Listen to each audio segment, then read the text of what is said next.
En nombre del Padre, y del Hijo, y del Espíritu Santo. Amén. Ven, Espíritu Santo, ya el corazón de tus fieles y enciende el fuego de tu amor. Envía, Señor, tu Espíritu, y todo será creado, y se renovará la faz de la tierra. Espíritu Santo, fuente de luz, ilumínanos. En nombre del Padre, del Hijo, y del Espíritu Santo. Amén. Muy buenas noches, mis queridos amigos y hermanos. El día de hoy vamos a concluir con nuestro curso de Secretos del Evangelio de Mateo, y lo haremos con un tema que es bastante conocido, pero que a veces justamente nos cuesta un poquito como que darle su justa dimensión. Y son aquellos, como por así decirlo, no es exacto, pero que van cerrando el Evangelio de Mateo, aquellos signos o acontecimientos extraordinarios que cuenta, según Mateo, en la muerte de Jesús. Así que vamos de una vez y quiero que empecemos con una cita muy interesante, pero antes quiero compartirles rápidamente. Hace algunos años, ya no recuerdo si, no, no, yo no, iba a decir si me lo regalaban o yo lo compré, pero no, ya me acordé y ahorita decir por qué. Compré este librito que se llama Creer en Dios Padre, de Jesús Espeja. Este librito, la verdad es que me cambió totalmente mi perspectiva sobre Dios, así, tal cual, ¿no? Con Dios como Padre, justamente.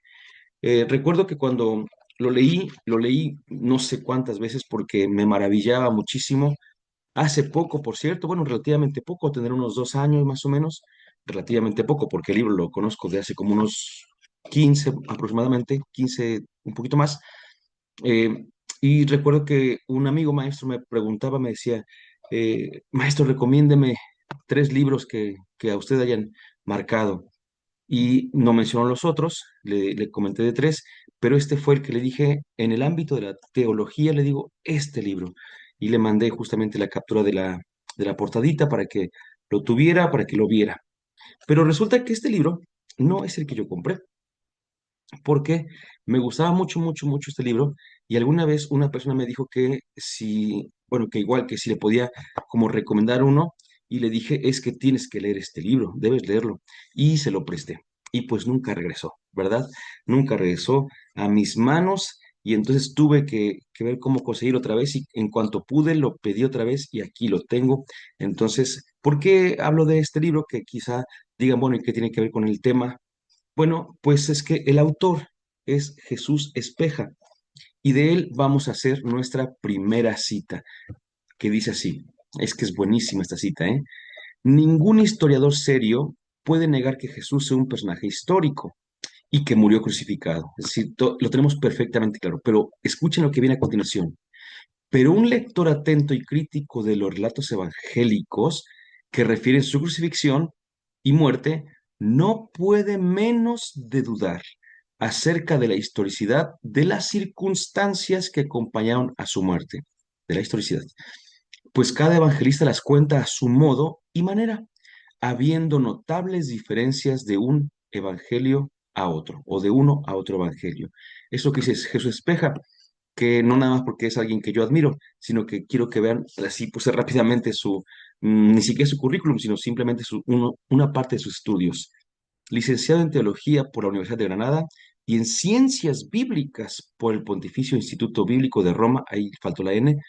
Doctor en Filología Bíblica, trilingüe por la Universidad Complutense de Madrid y exalumno de la École Biblique, ahí mismo en Jerusalén. Catedrático de Filología Griega en la Facultad de Filosofía y Letras de la Universidad de Córdoba, director de la Fundación Epsilon y director de la Revista Internacional Filología Neotestamentaria, presidente de la Asociación de Editores de Andalucía, especializado en temas del judaísmo. Así que no, no fue el Sergio, su humilde servidor, el que dijo esta afirmación, porque luego dicen, es que Sergio de seguro se anda inventando cosas y a lo mejor nada más él ve donde no hay nada que ver. No, no, no, no, no, no. Esta situación, cuando los evangelios comentan la muerte de Jesús, hay diferencias entre todos los evangelios. Y como solemos decir, bueno, pues para muestra un botoncito, ¿verdad? Miren, al final de la muerte de Jesús, tenemos, como bien saben, los 3 sinópticos y el Evangelio de Juan. Ya sabemos que el Evangelio de Juan anda pues por su lado, ¿no? Mientras que los sinópticos nos comentan algunas cosas que acontecieron y que probablemente todos recordemos. Primero, que las tinieblas cubren toda la tierra. En Mateo lo dice así: desde la hora sexta hasta la hora nona, toda la tierra estuvo en tinieblas. Marcos también lo menciona, Lucas también lo comenta. De la misma manera, la famosa cortina del santuario que se rasga, ¿verdad? Lo comentan los tres sinópticos, muy bien. Y Juan sigue sin comentar nada. Y dice uno, pues están contando lo mismo, ¿verdad? Sí y no. Resulta lo siguiente, que si seguimos leyendo el capítulo 27, ya casi al final, vaya, del Evangelio, porque recordemos que el Evangelio de Mateo tiene 28 capítulos, si seguimos leyendo este capítulo, miren con lo que nos encontramos, con que dice Mateo que la tierra tembló, que las rocas se rajaron, que las tumbas se abrieron y que muchos cuerpos de santos, escuchen este último, que habían muerto, resucitaron. Después que él resucitó, salieron de las tumbas, entraron en la ciudad santa y se aparecieron a muchos. Y Mateo es el único que lo cuenta, ¿verdad? Entonces, dice uno, a ver, a ver, a ver, a ver, a ver. Entonces, recordemos, ¿se acuerdan que el primer tema fue acerca de la cuestión sinóptica, en la cual vuelvo a decir un poquito lo que dijimos ya hace una o dos sesiones acerca de cómo Lucas, perdón, como Marcos es el que proporciona el material base, Marcos, Mateo y Lucas toman de Marcos, pero después Mateo tiene sus propias fuentes y Lucas tiene sus propias fuentes, además de la fuente Q, del documento Q, perdón, el documento Q, que por ahí retomábamos también. Entonces, cuando algo viene en los tres, pues es que Mateo y Lucas lo han copiado de Marcos. Cuando algo viene en los dos, habría que ver si Mateo o Lucas lo copian de Marcos o lo copian de la fuente del documento Q, pero cuando viene algo solamente en alguno de ellos, es propio de ese evangelista. Entonces, esto es propio de Mateo. No lo cuenta Marcos, no se lo copia de ahí Mateo, no lo cuenta Lucas, por tanto no es tampoco del documento Q. Juan, pues Juan anda en otro canal, por supuesto, así que esto es un secreto de Mateo. Tenemos que ver por qué Mateo cuenta esto y nadie más lo hace. Pues vamos a ver. Seguimos un poquito justamente a Jesús Peláez. El día de hoy vamos a seguir tres líneas. La primera es de Jesús Peláez, que es el ya mencionado, porque tiene un texto que habla sobre justamente estos puntos. Sin embargo, el mismo Jesús Peláez, con toda y su capacidad y demás, pues también ha leído a otro autor que también vamos a leer nosotros directamente, adivinen quién es, efectivamente Ariel Álvarez Valdés, y vamos a seguir en tercer lugar a la Biblia de Jerusalén y pues obviamente cerrar, esas son las tres fuentes por así decirlo, y cerrar un poquito con un comentario de parte de su servidor. Bueno, Mateo, Marcos y Lucas tienen en común la mención de las tinieblas, como acabamos de ver, que cubrieron toda la tierra desde la hora sexta hasta la hora nona, es decir, de las 12 a las 3 de la tarde. Curiosamente, hay gente que cree que se oscureció cuando Jesús murió y no, se oscureció antes de que muriera. Si recordamos, siempre decimos que Jesús murió a las 3 de la tarde y aquí vemos que la oscuridad fue de las 12 a las 3, ¿verdad? Entonces la muerte de Jesús no hizo que se oscureciera la tierra. La muerte de Jesús trajo de nuevo el sol. Esta oscuridad fue inmediatamente antes de la muerte de Jesús y de la cortina también lo dicen los tres, lo comentan del santuario que se rasgó justo después de su muerte. Esa sí viene después de la muerte, la cortina rasgada, el velo del santuario. Pero bueno, Lucas, como dato propio, interpreta las tinieblas como un eclipse de sol. Y es que desde hace mucho tiempo, pues hay varios estudiosos que intentan darle como una razón o una respuesta a estos acontecimientos. Eh, Así como hubo gente en su momento que decía, bueno, vamos a ver cómo se le hace para poder darle razón de ser a las 10 plagas que menciona el libro del Éxodo, pues también aquí intentaban dar así como, híjole, alguna cuestión que se pueda entender. Pero vamos a ver, vamos a ver. El evangelista Mateo, por su parte, sorprende al añadir otros fenómenos prodigiosos no referidos por ningún otro evangelio. Estos prodigios son un temblor de tierra, el rajarse de las rocas, las tumbas que se abren y el que yo insisto que es una cosa espectacularísima, los muertos que resucitan y visitan la ciudad santa de Jerusalén apareciéndose a muchos. Es que imagínense, o sea, esa cosa es una tremendísima. Finalmente llama la atención que el evangelio de Juan no refiere a ninguno de esos fenómenos. Juan dice simplemente que Jesús, reclinando la cabeza, entregó el Espíritu. Y eso es todo lo que comenta Juan. Ante ese desacuerdo entre los evangelistas, queda claro que cada uno de ellos ha pasado por el prisma peculiar de su redacción literaria y teológica. Veanlo cómo escribe tan bonito Jesús Espeja, lo que yo luego les digo con palabras tan burdas, ¿verdad? Ese es el asunto. Entonces, han pasado por el prisma peculiar de su redacción literaria y teológica las circunstancias de la muerte de Jesús para presentarlas a un público, en cada caso diferente. Hacemos el paréntesis que siempre hemos comentado. Una de nuestras mayores bendiciones es, si no sabemos utilizarla, una de nuestras mayores desventajas. ¿Cuál es nuestra bendición? Tener los cuatro evangelios. No todas las comunidades a principios de la iglesia tenían los cuatro evangelios. Algunas conocían uno nada más, otras dos, quizá otras tres, pero los cuatro al principio no los conocían. Nosotros sí, pero esa bendición en ocasiones es nuestra desventaja porque, como hemos dicho, no sabemos distinguir quién dijo qué cosa. ¿Verdad? Entonces es interesante y necesario que sepamos esto, que cada quien presentó lo suyo para un público y para casos distintos. De los cuatro evangelistas, entonces, vamos a fijarnos a partir de ahora, pues en Mateo, el de los secretos del día de hoy, ¿verdad? Para tratar de explicar este cúmulo de fenómenos, seis en total, aunque fíjense que en la redacción ahorita solamente pusimos cinco, pero voy a mencionar el sexto, cómo no, referidos en su evangelio con ocasión de la muerte de Jesús. ¿Por qué Mateo, a diferencia de los otros evangelistas, ha referido todos estos fenómenos? Es la pregunta, ¿no? Al lector moderno puede resultar extraño que de tanto prodigio solamente dos sean referidos por Marcos y Lucas, y ninguno de los seis quedase reflejado en Juan, ni en el resto del Nuevo Testamento o en las crónicas de la historia contemporánea. Ni siquiera Flavio Josefo, el famoso historiador judío de la familia de Herodes, deja constancia de ellos en su obra. O sea que si nadie más lo cuenta y solamente Mateo lo dice, es porque ahí debemos tener alguna cierta cuestión que tomar en cuenta, ¿verdad? Así que, pues vamos poquito a poquito. Y es que el punto está en los destinatarios del Evangelio de Mateo y en su estilo de escritura. Hoy es comúnmente aceptado que el evangelista Mateo escribe para una comunidad de habla griega y de mayoría judía creyente, pues son numerosas las palabras semíticas como Racá, Geena, Emanuel, Gólgota, Elí, de las que no se da traducción, como que se sobreentiende que los demás las entienden. Entonces, como las entienden, pues deben ser de esa cultura, ¿verdad?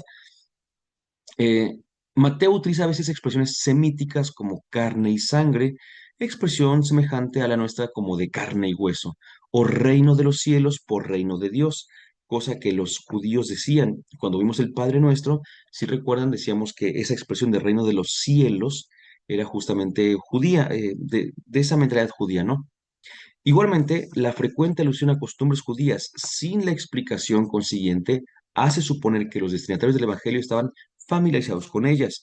Recordaremos que en algunos de los Evangelios, entiéndase Marcos principalmente, en ocasiones Juan, pero principalmente Marcos, que escribe para paganos, alguna cuestión, alguna palabra, algún gesto judío, lo explica, lo glosa y ahí dice por qué hacían tal o cual cosa, ¿no? Así, por ejemplo, la ofrenda en el altar no la explica, nada más dice, si ustedes recuerdan, si alguno de ustedes cuando va a dejar su ofrenda al altar, tal y tal cosa, y no dice más, ¿no? No entrar en la ciudad de los samaritanos, no dice por qué no, pero nosotros sabemos, y los judíos no se llaman con samaritanos, después también Juan lo retoma, ¿no? O la costumbre de los fariseos de ponerse distintivos ostentosos y borlas grandes en el manto, y la de ocupar los primeros puestos en los banquetes, eso solamente lo saben los judíos. Así como el gusto de estos porque les hiciera reverencia por la calle, le hicieran reverencia por la calle y que la gente lo llamara rabí. Todo eso lo menciona Mateo y da por hecho que quien lo está escuchando o leyendo lo entiende y no necesita explicación. Nosotros escuchamos y como decimos, bueno, pues así debe ser, ¿no? Pero es justamente esa situación en la cual no hace falta que se explique precisamente porque Mateo escribe para alguien que supone que entiende. En esos días, seguramente alguno de ustedes ha visto las famosas imágenes de Juan Gabriel vivo captado en Francia, ¿verdad? A lo mejor alguno lo ha visto. Bueno, pues les puedo asegurar que los que lo hemos visto la nota que dice Juan Gabriel sigue vivo. Y no hace falta que nos expliquen ni quién es Juan Gabriel, ni por qué estaría muerto, ¿no? En cambio, si alguien da esa nota en China, por ejemplo, Juan Gabriel está vivo, pues los chinos dirán, ¿quién es Juan Gabriel? ¿A poco estaba muerto? ¿No? Entonces, te das cuenta de que tu forma de escribir revela también cómo piensan y quiénes son tus destinatarios. Y obviamente tus destinatarios te dicen cómo tienes que ir escribiendo. Así que tomémoslo en cuenta porque justamente por ser este tipo de destinatarios es que Mateo se va a tomar libertades que los que no somos esos destinatarios no lo entendemos.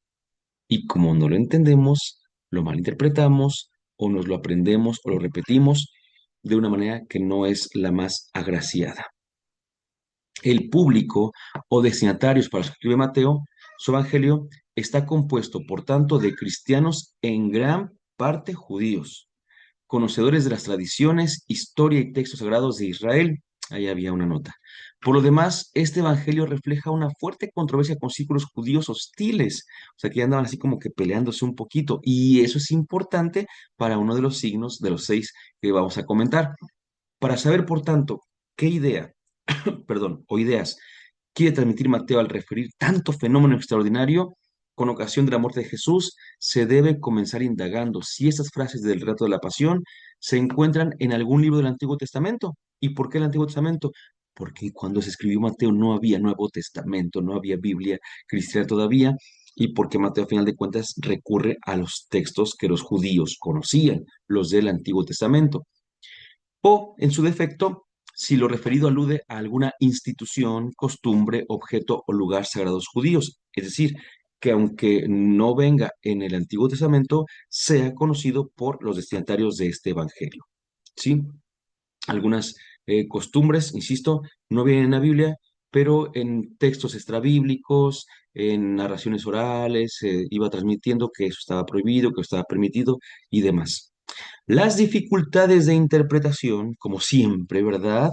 Van a desaparecer cuando se averigüe dónde se inspiró Mateo para relatar estos fenómenos extraordinarios y por qué los colocó precisamente todos juntos en el momento de la muerte de Jesús. Así que tenemos que hablar de estos fenómenos. Decíamos, proponemos 5 aquí, según lo que escribe Ariel Álvarez Valdés, pero hay un sexto que menciona también Jesús Peláez y que todos lo conocemos, ¿no? Ese sería el segundo, que es el de las cortinas, el velo que se rasga, ¿verdad? Pero tenemos entonces resumidos 5 grandes fenómenos. Uno, la oscuridad del mediodía. Dos, el terremoto. Tres, las piedras que se parten. Cuatro, las tumbas que se abren. Y cinco, los muertos que se levantan. Primero, la oscuridad del mediodía. Para esto necesitamos entender que eh, Mateo quiere decir que Jesús es el anunciado, ¿ok? Ya lo vamos a comentar en otro momento, pero Jesús es el anunciado. Pues para poder decir esto, tiene que encontrar que lo anuncian, ¿sí? ¿Y dónde va a encontrar que lo anuncian? En los textos veterotestamentarios o del Antiguo Testamento, muy bien, pero sobre todo en textos que anticipan un poquito, con una mirada crítica, con una inspiración, por supuesto, anticipan un poquito y dan esa palabra de esperanza hacia el futuro, es decir, los profetas. Así que vamos a ver qué dicen un poquito los profetas y demás, justamente. Primer punto, em, allá del siglo octavo más o menos, pues la tierra santa, pero bueno, ahí en Israel, para decirlo rápido, ¿no? En Israel la vida estaba un poquito desgastada en cuanto al buen actuar, al buen pensar, al buen vivir, y entonces ya se estaba disipando un poquito la fe. Eso suele pasar, ¿eh? La fe se empezaba como a diluir, entonces ya no se vivía tan fuerte como debía ser, y evidentemente, pues al no tener ese sustento de la fe, sustento firme de la fe, la vida empieza a desmoronarse. ¿Y qué significa desmoronarse? Empieza a tener como parámetros de vida el pecado, por ejemplo, ¿no? Entre otros. Así que, pues una vida sin los valores del Evangelio o los valores de Dios, pues empieza a ser una vida de pecado. Y el pecado no es solamente algo, como siempre hemos dicho, algo muy moral, sino que el pecado tiene que ver mucho con las cuestiones de ser injustos, de robar, de mentir, todo este tipo de cosas, ¿no? Y entonces, esas son las circunstancias en el siglo octavo antes de Cristo, cuando aparece por ahí en el norte un profeta de nombre Amós. Este profeta de nombre Amós eh, era, pues, fue profeta, pero era como que muy sencillo, decían algunos, ¿no? No era profeta ni hijo de profetas, pero él sabía que había sido llamado y convocado por Dios para decir que tenían que dejar sus malos caminos, como la mayoría de los profetas anunciaba, que tenían que convertirse porque Dios iba a intervenir, ¿sí? Ahora bien, la pregunta, ¿cómo se van a dar cuenta que Dios iba a intervenir? Pues iba a darse una señal. Y adivinen cuál es la señal. Sucederá aquel día, dice el profeta Amós, que en pleno mediodía yo haré ponerse el sol y a la luz del día cubriré de tinieblas la tierra. Amós 8:9. O sea, Amós profetiza que el día en el que Dios intervenga entre tanto pecado para poner justicia, para poner salvación, ese día la tierra se va a oscurecer el mediodía. Mm. Entonces los judíos sabían esto. Nosotros a lo mejor no. A lo mejor no sabíamos que Amós había dicho que cuando Dios interviniera es cuando se iba a poner la tierra oscura. Pero eso no es todo. Y aquí hay un asunto. Podría ser una coincidencia que a lo mejor el escritor Mateo haya dicho, bueno, y entonces pasó esto y aquello y se oscureció. Y ya. Porque aparte ese texto viene también en Marcos y viene también en Lucas. Entonces a lo mejor no era nada particular. Pero no. Resulta que tenemos otros signos que son muy interesantes. Dejo al último el del velo. En este caso toca a otro profeta, les digo que los profetas son los que van a guiar este texto, en este caso es el profeta Isaías.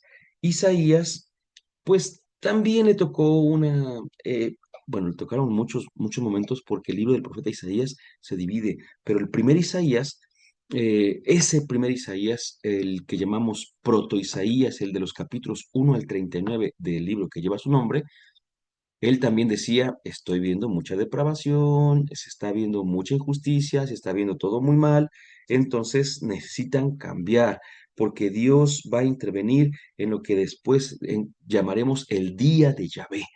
Y en este día de Yahvé, Dios se levantará y hará temblar la tierra. Isaías 2:10, y después lo repite en el 19 y en el 21. Ese día Dios hará que la tierra tiemble. ¿Cuándo? Cuando Dios se levante. O sea, que teníamos dos profecías que decían que el día en el que Dios interviniera, en el que Dios pusiera fin a la iniquidad, a la injusticia, al pecado, uno, la tierra se iba a oscurecer al mediodía, dos, la tierra iba a temblar. Pero uno dice, bueno, pues a lo mejor dos, pero pues no podríamos afirmar con toda seguridad que se están refiriendo a lo mismo. No te preocupes, hay más, por supuesto. Después, recordemos que eh, se van desterrados en el siglo sexto y pasa todo esto, y más o menos en el año 300 antes de Cristo surge otro profeta que también hemos escuchado, Zacarías. Después vemos que se le llama también en algún momento en su texto el Deutro Zacarías. Bueno, pues también Zacarías hablaba de que se purificara el corazón, de que por favor ya dejáramos de ser tan duros, que por favor ya dejáramos de ser tan terribles, y entonces también Zacarías viendo hacia el futuro, dijo, es que Dios va a intervenir, por supuesto que Dios va a intervenir. ¿Y qué es lo que se va a ver en este momento de intervención de Dios? Bueno, pues va a empezar un tiempo nuevo y cuando este tiempo nuevo empieza a suceder, dice, las piedras se van a partir, especialmente las del Monte de los Olivos, ubicado justamente al frente de Jerusalén, o sea, donde vieron que las piedras se hendían. Esto lo dice en el capítulo 14, número 4 de su libro. Entonces tenemos ya otro dato, otro profeta que anuncia la intervención de Dios, un nuevo mundo restaurado, renovado, rescatado, y donde va a quedar fuera todo lo malo, todo lo triste, todo lo perverso y lo adverso, y aquí vamos hacia adelante. Pero no fue suficiente, por supuesto. ¿Por qué? Porque todavía faltaba más, faltaba más. Mateo empieza a aglutinar detalles, a aglutinar signos y signos con tal de darnos un mensaje muy importante. Aunque ya habíamos llegado al siglo tercero, pero en la narración de Mateo, él sigue escribiendo, pero nos comenta algo que había pasado mucho tiempo antes y que estoy seguro que ustedes van a recordar porque es un texto muy bonito. Voy a decir la expresión a ver si se acuerdan ustedes. Huesos secos, huesos secos. Bueno, hablamos del profeta Ezequiel, otro profeta. Y Ezequiel, recordemos que también tenía esta llamada para poder dar un mensaje también de esperanza. En este caso no era tanto de la conversión como tal, porque ya estaban en el destierro y bueno, tenían que dar otro tipo de mensaje, pero aún así, él les dijo, no se preocupen, que ustedes que andan medio mal, van a ver que después van a reverdecer, ¿verdad? Este, Ezequiel también lo encontramos desde el siglo sexto, pero a principios del sexto, pero Ezequiel nos va a decir una de las famosas frases que más conocemos, a ver si se acuerdan. Les daré un corazón nuevo y les infundiré un espíritu nuevo. Arrancaré sus cuerpos el corazón de piedra y les daré un corazón de carne. Lo recordamos, ¿verdad? Yo creo que sí recordamos ese corazón nuevo, ese corazón de carne. Entonces decían ellos, pero es que no podemos y no sé qué tanto, somos como huesos secos, y decía él, son como huesos secos, pero efectivamente, y Dios les regaló la visión de cómo los huesos secos volvían a tener vida, a ser otra vez, tener carne y tener vida, vaya, ¿no? Entonces, después de la visión de los huesos secos, Ezequiel nos dice un anuncio impresionante. Escuchen, así dice el Señor Yahvé, yo voy a abrir las tumbas de ustedes, los haré salir de ellas y los llevaré de nuevo al suelo de Israel. Esta otra señal. Y aquí la tenemos. La cuarta señal, las tumbas que salen para volver al pueblo, al suelo de Israel. Y todas van con la misma línea, todas anuncian el día de Yahvé. Pero falta otro, un último, los muertos que se levantan. Y ahora vamos con otro profeta. eh, Le vamos a llamar profeta así también, por supuesto, y es Daniel justamente. Ya estamos, ahora sí, nos volvemos a ir hacia adelante, y estamos en el siglo II antes de Cristo. Entonces, pues era un momento bastante difícil, una vez más, pues los profetas intervienen en esos momentos tan importantes. Eh, Andaba todo, recordemos que en ese siglo los griegos y pues ya estaban a punto, los romanos también de incorporarse, pero sobre todo los griegos, estaban haciendo un desbarajuste, pero tremendo, tremendo, ¿no? Bueno, pues aquí Daniel también intercede o interviene, mejor dicho, para hablar y dar un mensaje. Él sabe que Antíoco Epífanes es poderoso, ¿no? Lo sabe, lo admite, pero Dios ya ha fijado el fin de la persecución. Muy bien, y con ella el fin de toda la historia. Ese enemigo pronto va a ser exterminado y vendrá el final de los tiempos. Y aquí está la señal de este momento y dice así. Daniel da una señal sobre aquellos santos que murieron dolorosamente en la persecución, y aquí está, perdón, muchos de los que duermen en el polvo de la tierra se despertarán, ¿verdad? Daniel 12:2. Entonces, es de las primeras formas de hablar de la resurrección, pero impresionante. Así que, miren, todos esas profecías que aquí recoge, y las fui leyendo un poquito de Álvarez Valdés, esas profecías apuntan a una sola cosa y dado que apuntan a una sola cosa, no hay que leerlas, por así decirlo, de izquierda a derecha, sino de derecha a izquierda.